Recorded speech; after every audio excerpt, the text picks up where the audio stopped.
Netflix has experienced its fair share of success, scandals, and infamy, while Escobar, who occasionally drew fame, hits, and controversy all at once in a single act, can be considered to have done the same. Therefore, it is no surprise that fame hits and controversy ensued when the two intersected with the premiere of Narcos in 2015. Naturally, Netflix has received accolades for its diligent approach to research and the creative writing and directing of Brazilian filmmaker José Padilla, which gave the narrative a profound emotional effect. In a political story like this, there is no such thing as perfection, and the devil may sometimes be in the details. Now that I'm messing with it, hiding might not be the best word. Hello everyone, we are here to share the 10 facts about Don Pablo Escobar, leader of the Medellin cartel, first narco-terrorist, and all-time wealthiest criminal that Netflix is withholding. Don't forget to subscribe to our channel. Let's begin. Number 1. Narcos' original plan. It is said that Netflix originally intended this story to be a full-length feature film, rather than a television program. But as they started looking for information and researching the king of coke, they knew that a single film wouldn't do. They discovered several tales regarding the origins of his money, beginning with the story of a man by the name of Cockroach, and his life before smuggling, which entailed gravestone theft. All of these, together with the details of individual experiences presented to the table by DEA officers Steve Murphy and Javier Pena, demonstrated to the creators their ignorance of Escobar. So, Narcos was created. Number 2. Escobars Recordings. Pablo Escobar was a strong proponent of preserving records of events, which included filming events on his haciendas as they happened. This is one reason why the performance was so detailed. It was made possible by these recordings. As a result, they could generate a very accurate picture of the discussions, attire, and activities that Escobar and others around him engaged in regularly. Contrary to how Escobar appears in the film, where he spends much of his time moping and gazing into space while plotting his next great attack on his government, Escobar played a vital role in the show's creation. Number 3. Family Viewpoint. To answer your question, Pablo's brother was furious with the show, and if you watch the show, you're probably wondering where Escobar's brother was the entire time. Of course, you had to know this was coming, and it's pretty important too, because you have to wonder how much of the story and how much of Pablo's interaction with his family was accurate, and how the Escobars felt about it. Not only was Roberto Escobar Pablo's brother, up to his arrest following Pablo's passing, he also served as the cartel's accountant. As a result, trust me when I say that Roberto was displeased when the show showed another accountant named Blackbeard being detained and then turning informant on the cartel to authorities. In return, he demanded $1 billion in compensation from the streaming giant for using his and his brother's likenesses without his or any other family member's consent. Number 4. The horrific nature of Pablo Escobar. Pablo Escobar was one of the most dreadful people to ever walk the globe, as you can probably infer from watching the show. Agent Steve Murphy describes how, before Escobar, law enforcement was unfamiliar with narco-terrorism in his speech to login conferences in Lithuania. The use of violence to sway government policies opposing drug regulations is narco-terrorism. Murphy claims that Pablo Escobar was the first narco-terrorist, and to be fair, the show does an excellent job of detailing his terrorist acts. Escobar's ease in placing orders is another thing that is shown. Except for the obvious cases, such as the murders of Moncada and Galeano, Pablo's interactions with people appear to be relatively innocuous.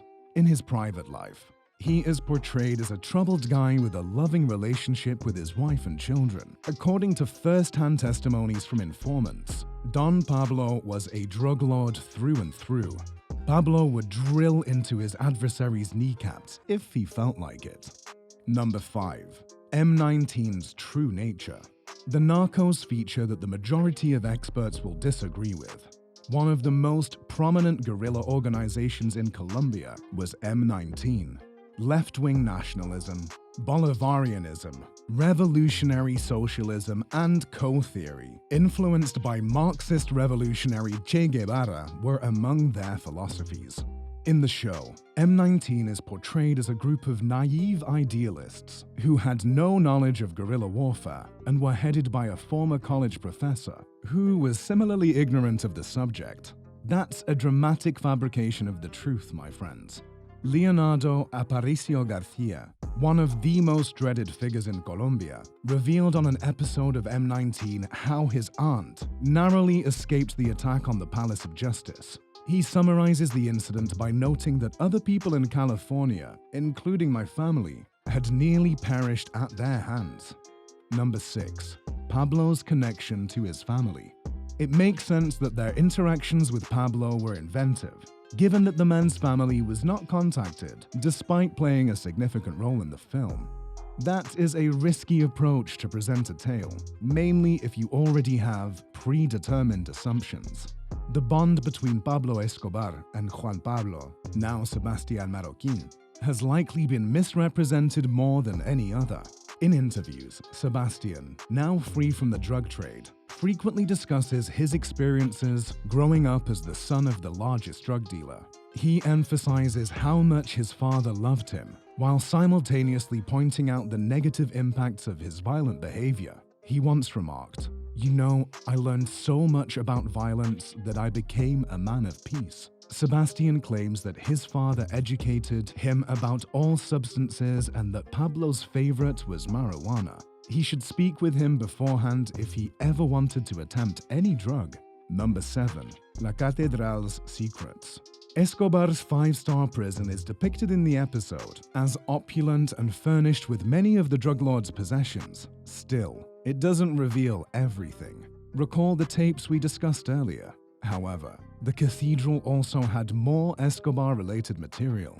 In the show, Escobar abandons a sizable book filled with images. However, in Agent Murphy and Pena's book, Manhunters, How We Took Down Pablo Escobar, they explain in his adjoining office, we found a film canister in the trash. Escobar's likenesses that we discovered were transformed into wanted posters. Pena continues by saying that he had in his archives nearly every article that had been written about him, as well as every wanted poster that had ever been issued in Colombia against him. Number 8. The impact of Carlos Lehder. Klaus Wilhelm Lehder, a German immigrant to Colombia, who later used the name Guillermo Lehder and wed Helena Rivas, was the father of Carlos Lehder. After his parents divorced, Carlos moved to America with his mother.